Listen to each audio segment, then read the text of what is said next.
He teaches young minds, and he twists your mind. So I want everybody to give a big round of applause for Scott McDermott! All right, thank you, everybody. Give it up for Emily again for her first time on stage. That was great. I gotta tell you though, my heart kind of sank the first time I found out she was married. Do you have a sister, like older or younger? Preferably younger. Speedy like that. No, we finished up the semester, spring semester at Radford about 4 weeks ago. So that means that I have now been drunk for about 6 months. I may have a drinking problem, I'm not sure. No, you guys like to pick on Radford. You always like to tell that story about how 1 in 3 girls at Radford has a sexually transmitted disease. But you always leave out another part of that equation. You always leave out the fact that 1 in 3 girls at Radford is also dating a guy at Tech. So through the transitive property, that one's kind of on you. Now I realize that joke involves math, so if the Tech students could explain it to the Radford students. And Radford students, you'll explain it to the people from Pulaski. Folks from Pulaski, if you could get the people from Giles, and if the folks from Giles could take care of anyone who might be visiting from UVA. We'll have covered our bases and I will have catered sufficiently to the audience. Now, I'll tell you guys the same thing I tell my students. I don't have a PhD, so you don't have to call me doctor. I do have a master's degree, so you can call me master if you like. Yeah, my black students don't like that joke either. For some reason. Anthony likes that joke, so it's okay. Do you ever wonder who the first white guy to try to get away with saying something racist by claiming to have black friends was? Do you think Abraham Lincoln was like, no, it's cool, I can talk about Negroes, I freed them. Frederick Douglass says the Emancipation Proclamation gets me a ghetto pass. Do you think Thomas Jefferson was like, no, I can own slaves, one of them is my baby's mama. Sally says she's fine with it. That is, of course, a reference to Sally Hemings. Who knows who Sally Hemings was? All right, very good. So if you don't know, Sally Hemings was Thomas Jefferson's slave, who is also widely believed to have been his mistress. That has to make for some awkward relationship moments if you think about it, because he was like dating his property. Do you ever think they got in an argument where he'd like asked her to do something and she was like, "You don't own me," and he was like, "Well, actually, I got paperwork that says that I do." Wouldn't it be weird if you could like buy your significant other at like the boyfriend or girlfriend store? You know? Of course, like guys would always be returning their girlfriends claiming they were defective, you know? Yeah. When I purchased this model about 3 months ago, I was told that I would have unlimited access to up to 3 points of entry. As it turns out, I'm only allowed to use one of those, and whenever I need to use it, it's shut down for the evening. And you should have seen what happened when I tried to use that rear entry point. That was not pretty. Oh, that feature's only available on the Radford models.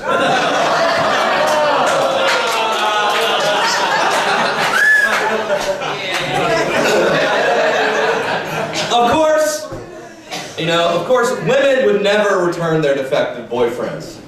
They would just try to fix them themselves. And in the process, ruin them for everyone else. By the time they're done with the poor guy, they wouldn't even be able to sell him like at a yard sale.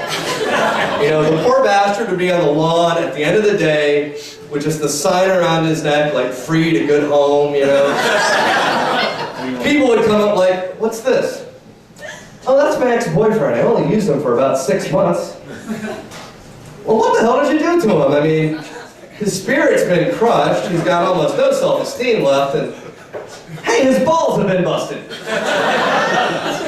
"Oh, look at him, now he's crying. And trying to hug me, get him away."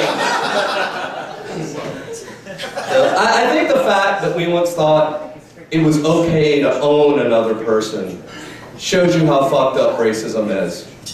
And I think one of the biggest problems with racism is that the people who are most racist don't realize that they're racist. And I know this because whenever I hear someone say, I'm not racist or anything, but it is inevitably followed by the most racist shit I've ever heard in my entire life. Nothing good ever follows that statement. No one has ever said, I'm not racist or anything, but I believe all the children of the world should join hands and sing. Now, if someone said that, I'd be like, that guy's clearly not racist. I don't see what he's worried about. Seems like a decent fellow. But it's always something horrible. I guarantee you that in like 1930s Germany, Adolf Hitler turned to his friends one day and was like, hey guys, I'm not racist or anything, but I've got this idea. Just hear me out. Now, I sometimes worry that I might be a little bit racist myself, and I place the blame squarely on Star Wars. Because, you see, I grew up with the original trilogy, and the only black guy that we had in the original trilogy was Lando Calrissian. Yeah. And there's only one thing that people ever remember about Lando. Now, if there were any justice in this world, he would be remembered as a great hero. After all, in Return of the Jedi, he was the one that flew the Millennium Falcon into the second Death Star and blew up the power core with the helpful assist from Wedge Antilles. Which just goes to show you I really need a girlfriend. But because he's black, what's the only thing anyone ever remembers? Snitch. He betrayed Han Solo, right? Sold him out to the Empire. Now, I'm not racist or anything, but if I'm being completely honest, because of those movies, I can never completely trust my black friends. I'm always worried they're going to hand me over to Darth Vader. I'm worried I'm going to go out to dinner with Anthony one night. I'm going to be surrounded by stormtroopers. He's just going to look at me like, I had no choice, they arrived right before you did. Next thing you know, I'm frozen in carbonite, hanging on a wall in Jabba's palace. Then who's going to save me? Because I don't have a Princess Leia in my life. So I'm single. That's right, the mildly racist Star Wars fan doesn't ever go for it. Shocking. I'm kidding. Star Wars didn't make me racist. If anything, I'm pretty sure the opposite is true. I'm pretty sure at least half the reason that I keep voting for Obama is that Barack Obama sounds like the name of a Star Wars character. Some people aren't sure he was born in this country. I'm not sure he was born in this galaxy. Being honest. I'm pretty sure Barack Obama was a bounty hunter in The Empire Strikes Back. I think I had the action figure. That's what I'm getting at. So where are my Star Wars fans? Who likes Star Wars? Oh, awesome. How about the prequels? You like the prequels? Yeah, honestly, they're not as good, but I do feel that Star Wars movies are kind of like blowjobs. You know, even the bad ones are still kind of awesome. The exception being, you know, Episode 1, The Phantom Menace, that's like the bad hand job of Star Wars movies. It's an awful movie. And there's one thing in particular that I always hated about that movie, and that's the fact that they reveal that Anakin Skywalker, the little kid who grows up to become Darth Vader, his mother reveals that he doesn't have a father, that he's the product of some sort of immaculate conception, which is just stupid. But the absent father would explain why he grows up to become an angry black man. Not that I'm racist or anything, which is what racists say after they say that. Personally, I think she's lying. I think she knows who the father is. She had herself a little one-night stand. She just doesn't want to admit to it. Because if you think about it, there's only one character in the Star Wars universe powerful enough to have fathered Darth Vader, and that's Yoda. That's right. Here's how I think it went down. She and her girlfriends went out clubbing one night. They hit up the Mos Eisley Cantina. She has one too many of those blue milk-looking drinks. Next thing you know, she's waking up in a swamp, lying next to something that looks like what would happen if Miss Piggy and Kermit the Frog ever consummate their relationship. I mean, would you admit to that? The walk of shame back from Dagobah is a long one. And Yoda's probably got moves, too. He's probably great at sex. I mean, judge him not by his size. Strong with the force is he. You know? He can give you an orgasm from across the room. This Jedi lingus is what that is. The Jedi mound trick. I've really got to stop confusing Star Wars and sex. Because for a while there, I'll admit, I did get into, the cosplay, where you dress up in costume in the bedroom. The problem was, I'm not confident enough to see myself as like the Han Solo. So we would just dress up like the droids, and the girl would be R2-D2, and the sex was great, but now I can't walk past a fire hydrant without getting mildly aroused. It's a step up. At first, I would just have a little person put on a fur coat and pretend they were an Ewok. So it's getting better. Anyway, I'd like to talk to just the guys for a second, which should be easy because most of the women stopped paying attention about 5 minutes ago when I started talking about Star Wars. However, if you are one of the few ladies who is into Star Wars, I still have the R2-D2 outfit. It's in my trunk. Hit me up after the show.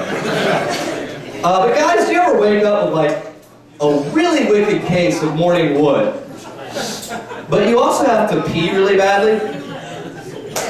And so in this moment, you have some decisions that have to be made. And what I usually do is I go to the bathroom, and rather than even bother with the toilet, I just arc it into the bathtub. Some of the guys here know exactly what I'm talking about.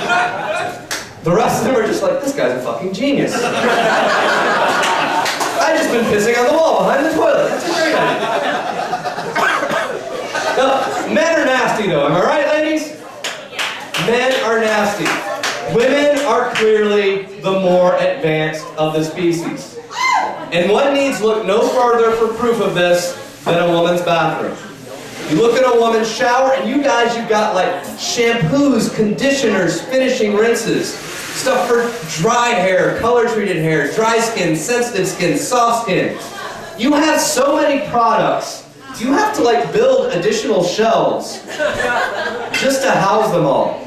Guys, on the other hand, we've decided that the bar of soap and the bottle of shampoo is just a little too complicated of a system for us. So we came up with the shampoo and body wash in one. Presumably so we can just be like, done. But it's getting worse. We now have the shampoo, body wash, and shave soap all in one. But we're not going to stop there. Eventually it's going to be shampoo, body wash, shave soap, toothpaste, mouthwash, laundry detergent, dish detergent, air freshener, deodorant, carpet cleaner, car wax, floor wax, motor oil, personal lubricant. Just all in one container.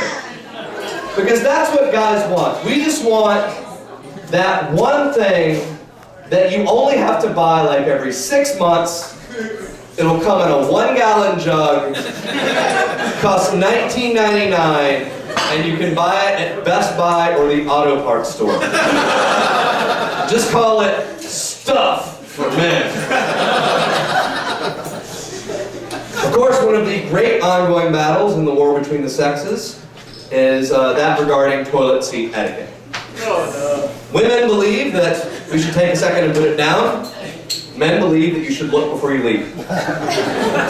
However, my mother has managed to strike a rather definitive blow in this particular battle.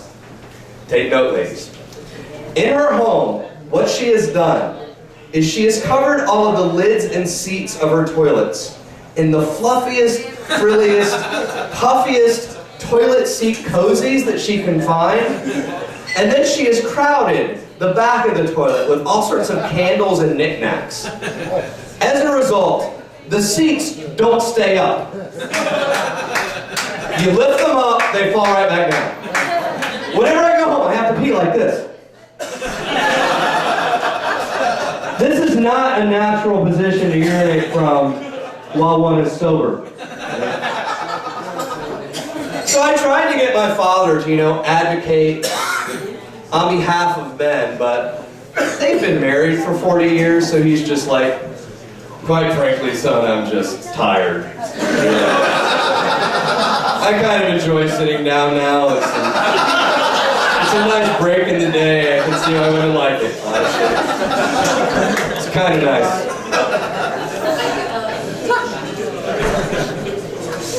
So, I'm originally from a little place called Danville, Virginia.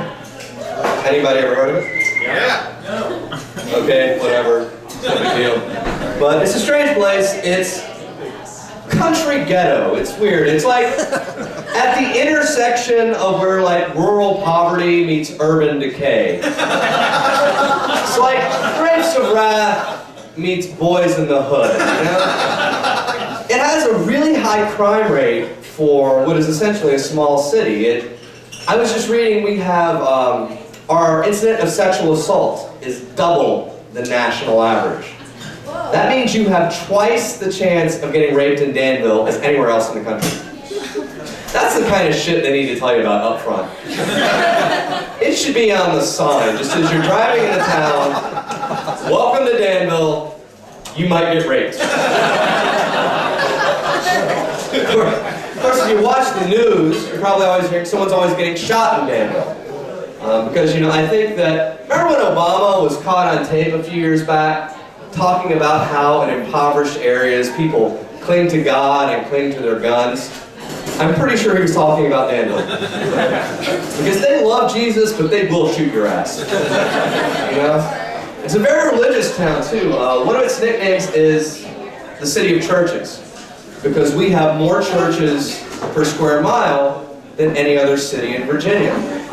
And I myself was raised Pentecostal holiness. If you're not familiar with what that's like, it's kind of like, you know, imagine the stereotype of a black church, you know, only without any of the joy. And a lot more guilt and shame. It's kind of what it was like.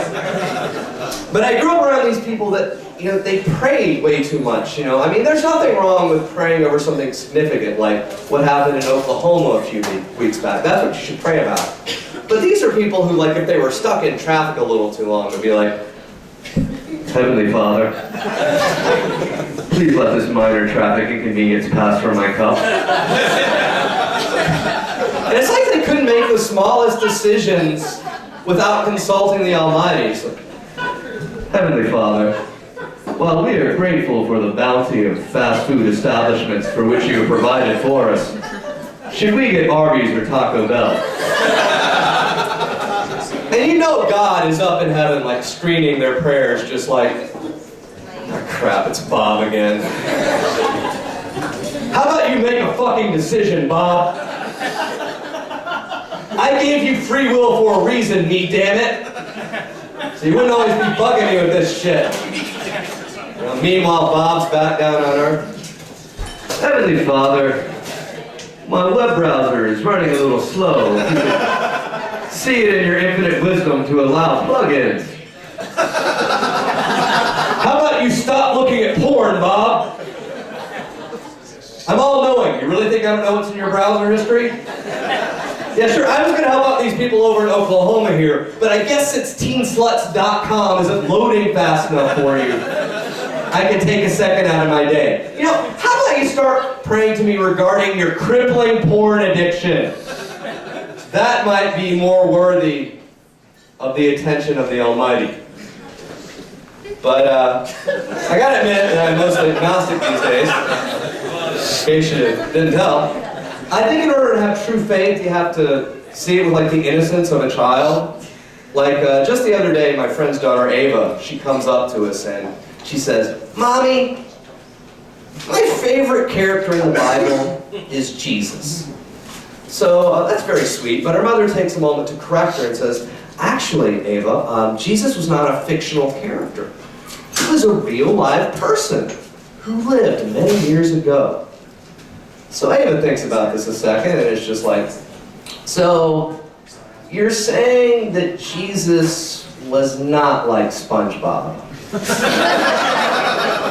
Which is adorable, but I'm thinking, man, how much more awesome would church be if Jesus had lived in a pineapple under the sea? That is Or I was saying we should be more like Jesus. I think Jesus should be more like SpongeBob. Get the kids into it. Give them a theme song like SpongeBob's, you know. Oh, who lives in the desert in Galilee? It's Jesus, beard face. He died for the sins of you and me. It's Jesus, beard face. Heavenly Father, please forgive me for making up a song about you to the tune of a theme from SpongeBob SquarePants. Come on, that was pretty fucking funny, wasn't it?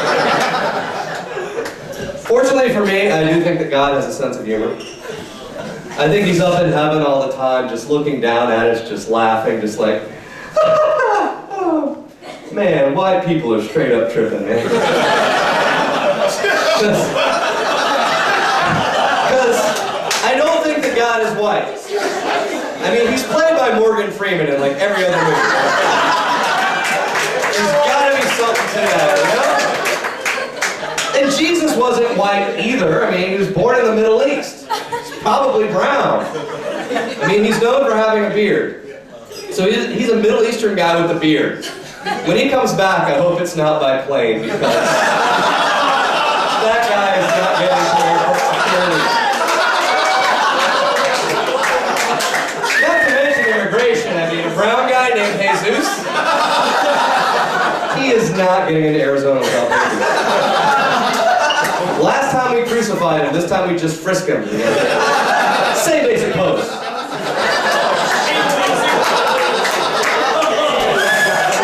Heavenly Father,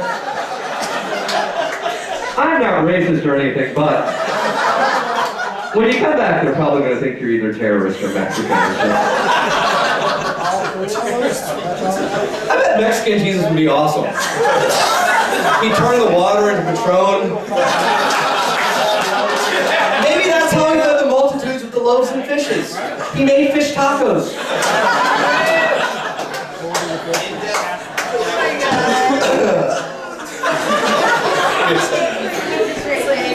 No, I joke around about religion, but I do think that it has ultimately made me a good person. Like, I do to try to help, you know, other people out. Like at Christmas, I like to do, you know, the angel trees. You guys know what those are? Where the kid writes down their age and what they want for Christmas, and you get it for them. And